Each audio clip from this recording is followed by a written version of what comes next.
Hey, what's up guys? Got another video on this 2012 Chevy Impala. Going to be replacing the front wheel bearing hub assembly. So I'm going to be replacing both front hub assemblies. I'm just going to go ahead and record the passenger front one here. Since I am going to be jacking up the front end there, I'm just going to go ahead and place a block behind the passenger rear wheel here. Next, I'll go ahead and start jacking up the front end here. I'm going to place my jack right underneath the pinch weld here, and then we'll put a jack stand right next to it. So I'll go ahead and place my jack stand right next to the jack here, underneath the pinch weld there. Then I'll go ahead and slowly lower it. And I'll just go ahead and leave my jack under here as well, just for extra protection. So now with that tire off the ground here, I just want to show you why I'm replacing it. So if I go ahead and place my hands at the 12 and 6 position, you can see how much play is in that bearing there.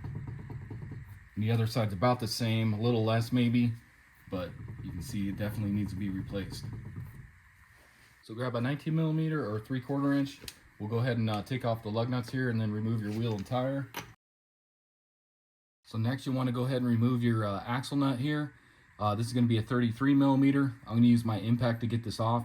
If you don't have an impact, what you can do is have somebody go inside the car there, hold down on the brakes, and then you can use a breaker bar or a large socket wrench and remove that axle nut there. So let's go ahead and remove that.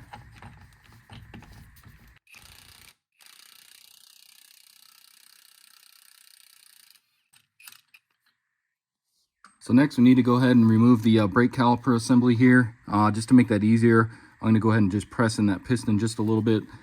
The way I'm going to do that is just stick a large screwdriver in here, flathead, and then I'm going to go ahead and just kind of pry outward. And that'll just kind of move that caliper in a little bit there. That'll make it easier to slide this off. So I'm just going to take off the whole assembly here just by removing the 2 bracket bolts here. And then if you guys want to, you can start the vehicle and turn the wheel all the way to the passenger side here. That'll give you a little better access to these bolts here. But I'll go ahead and move my camera so you guys can kind of see here. So you're going to have 2 15mm bolts, one right here, and then the other one's going to be right up here for your brake caliper bracket. I prefer to just use a breaker bar to get them broken free, because these can be on there pretty tight. So if you get on it and then just break that free.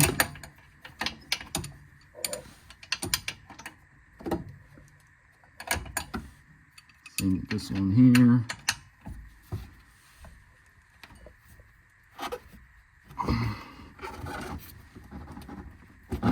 You can see that they're on there pretty good. There we go. And then once you get those broken free, you can just use a ratchet to get those off of there. There's that one. Go ahead and get your other one off here.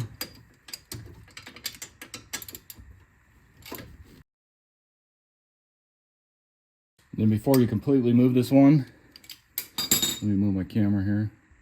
So I'm gonna go ahead and take off the caliper bracket here. I'm gonna use a hook like this. You can get these off Amazon. I'll put a link in the description for them. But this will just kind of help keep this hung up out of the way. So I'm gonna go ahead and pull off this bolt here. And then you can slide the whole caliper assembly off here.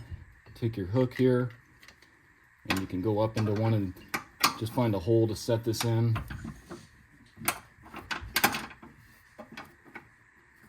Try to find the best spot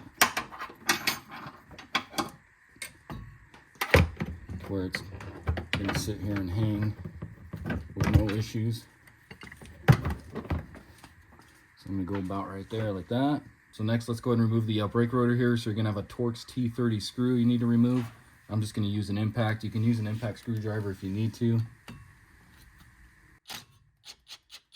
So just zap that off. Go ahead and take off your brake rotor. So now that we have the rotor out of the way, we can go ahead and take our hub off here. Now there's going to be 3 bolts holding that in. They're going to be 13mm. So you're going to have one right there. Not sure if you guys can see that. Let me move my light here. So you got one right there, and then the other one's going to be right up above the CV axle here. Come along to the other side here. You'll also want to disconnect this ABS line here. You can see this one is busted off there, or it looks like it just slid off of the connector there. So I'll go ahead and take a pair of pliers, we'll squeeze that together, pull that out of there, and unplug this. And then the other one's going to be right there, if you guys can see that. So let's go ahead and remove those, but first let's go ahead and unplug this first. So like I said, go ahead and disconnect this connector here. Well, you can see this one's already busted off here. But if you take a pair of needle nose pliers, you can squeeze these two tabs together. And then you can just go ahead and disconnect that connector there like that. And now we can go ahead and disconnect the ABS sensor here. So you can see you just got that tab right here you can lift up on. And then just unplugs like that. So now we can go ahead and start disconnecting these 13 millimeters. So I'm just going to take a little 3/8 breaker bar here with my 13 millimeter and just see if I can break these free first, because it's kind of hard to get a socket in here. So if I can go ahead and just break these free. Let's see if I go up here.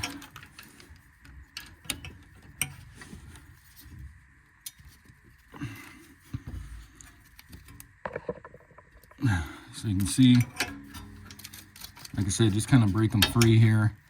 I'll do that to all three of these, and then we'll get a socket wrench on them.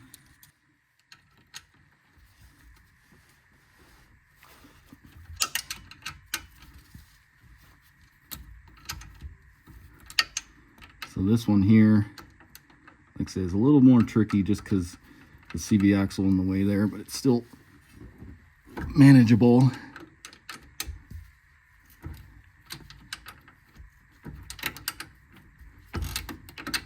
Okay, so I got all those broken free.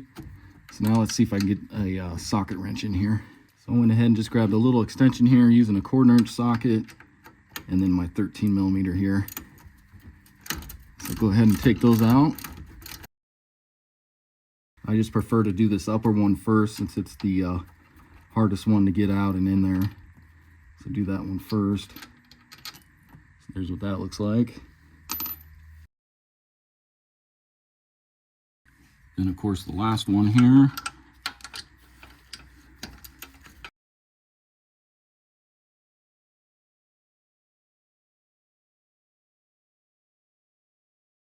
So now we go ahead and remove the hub here. Most likely these will be seized on, but this one actually I can see is already moving freely here. But I'm not in the Northeast or Midwest, so this isn't really seized on there, so that's good.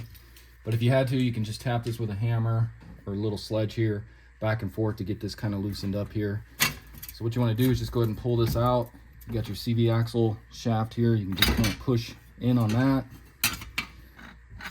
And you got your shield here, and you go ahead and remove your axle hub here. All right, so let's take a look at our new hub assembly here. So got these off of Amazon. They're the Moog, part number 513179. It's going to be the same part number for both sides there. And there's what that looks like. So you can see it looks pretty much exact to the old one there. We got a hole for our Torx T30 screw there, and then the ABS sensor. Now, it does come with this metal connector here for the ABS sensor. So it must be some of the earlier models had this metal connector on it, depending on what you have. You can see it already comes with the plastic one on there, but they do give you these instructions that kind of shows you how to do the metal clip style if your Impala has that style. So everything else looks good though. The plugs match up and everything. So let's go ahead and throw this new unit on. But before I put the new unit on, I'm going to go ahead and clean up around inside here with a wire brush, and then on the outside, as you can see, this car really doesn't have that much corrosion, but most likely if yours is a little older, it'll probably have quite a bit of corrosion on here. So let me go ahead and clean that up real quick. Next, I'm just going to put a light coat of anti-seize on the outside here, and then just a little on the inside there, just for easier removal for whoever has to take this off again. It's not going to be seized on there because this car originally came from Arizona, where there's pretty much no corrosion. But now with it up here in Colorado, there's going to be a little bit of corrosion from the winters here. And then I'm also going to be putting a little bit of red Loctite on here, on the 3 bolts that came off of the hub assembly here. You can see the old one had some on it. I'll put a link in the description for some of this Loctite, but I'm just going to put a little bit on these bolts here before we stick it in here. Next, grab your hub assembly here along with your shield, and you want this open area to be towards the front of the car. And then you want to make sure that this ABS line is pointing towards the back of the car there. So it'll be like the top of the triangle there. So go ahead and slide this on your axle here and stick this ABS wire through the hole here. Hold that into place here like that. And then slide your axle through there. And what you can do is just grab your axle nut. That'll just kind of help hold this on here a little bit.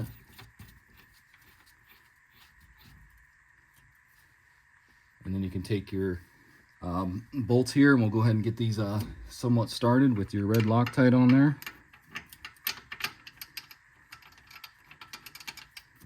Because you may need to move this around just a little bit to get these bolt holes to line up.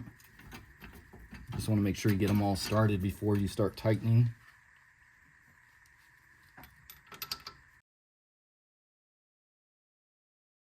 Okay, so I got all those started. Let's go ahead and tighten them. So go ahead and get all three of those snug.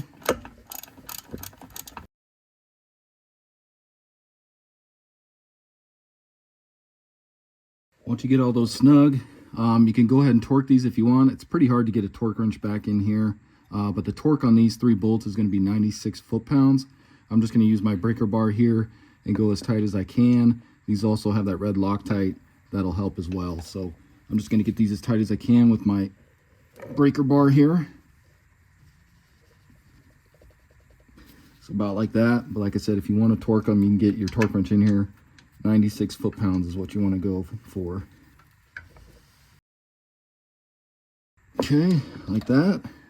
Now with all those bolts tight, we can go ahead and plug in our ABS sensor here.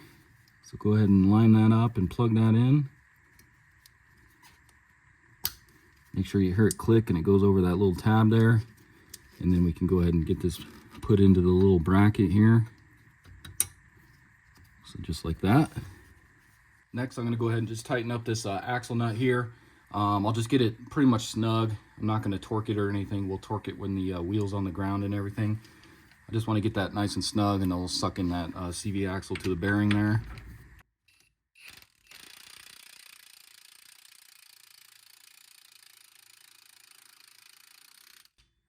Kind of like that. Next, go ahead and grab your brake rotor here. Make sure you line up your screw hole there. Go ahead and stick that on. Grab your Torx T30 screw here. We'll go ahead and screw that in. Next, you can go ahead and grab your caliper assembly here. And then you should be able to slide this right back over your rotor. Get that into place there. Grab your 2 caliper bolts here. Let's go ahead and get those started.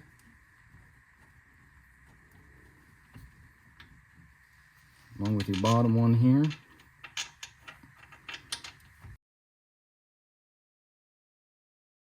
I'm not sure why that's not lining up here.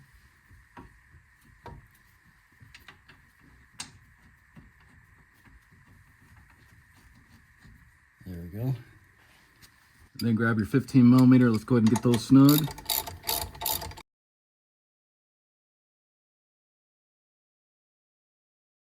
Once you get those snug, you want to torque both of those 15 millimeter bolts to 130 foot-pounds. I'm not going to torque these. I'm just going to get them tight because I am doing a separate video right after this one where I'm going to be replacing all the brakes on this car. So if you guys are interested in that, check that video out once I get it uploaded. But like I said, go ahead and torque those 2 bolts to 130 foot-pounds. Next, you want to go ahead and get your wheel and tire back on. But before you do that, go ahead and pop out your center cap here so we can torque the axle nut when the wheel's on the ground. So just pop that out with your thumb. Go ahead and get your wheel and tire put back on. So once you get your wheel and tire on, let's go ahead and check for any play now. And if you notice, there's no play at all. That's exactly what we want. You can't hear anything, and yeah, there's zero play now. So that wheel bearing was definitely bad. So now we can go ahead and jack this up. We'll get our jack stand out of here. And then go ahead and slowly lower it.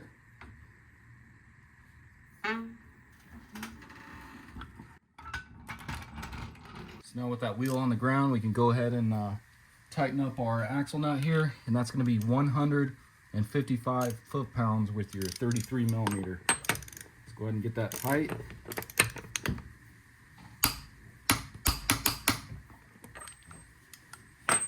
And you can replace your center cap there. And then you'll want to go ahead and torque all your lug nuts to 100 foot-pounds.